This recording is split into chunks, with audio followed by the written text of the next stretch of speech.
Hello everyone welcome to विद्यानेक्स तुम समस्त गोटे बढ़िया फिगर अच्छी देखी पार्थ जो थे कि पचार एक्स रैल्यू के एक्स डिग्री के तो ये फिगर आम जापर गोटे जो देती बाहर कोणटा देती तो आम समस्ते 9 क्लास और 10 क्लास पढ़ी बहिस्थ कोणर परिमाण अंतरस्थ दूरवर्ती कोण द्वयर परिमाण संगे समान जदि सही कथा धरिबा आमे ताले ए कोण आउ ए कोणर परिमाण मिसिकी केते हे जाउतो 5x डिग्री तो लिखि पारि मु ए कोणर परिमाण प्लस बी कोण दीटा को मिसिकी केते हे जिवो 5x b दे दी मते केते x डिग्री ताले एटा मते इजीली मिली जिवो केते 5x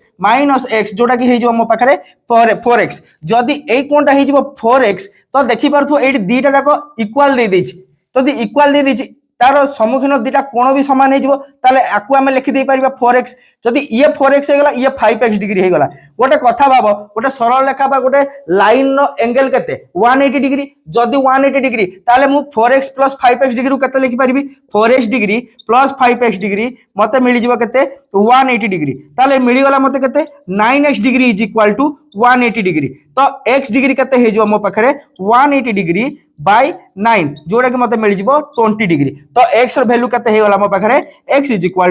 20 डिग्री तो एई भिडियो इंटरेस्टिंग वीडियो देखिया पे विद्यानेक्स को जल्दी जल्दी सब्सक्राइब कर दियो।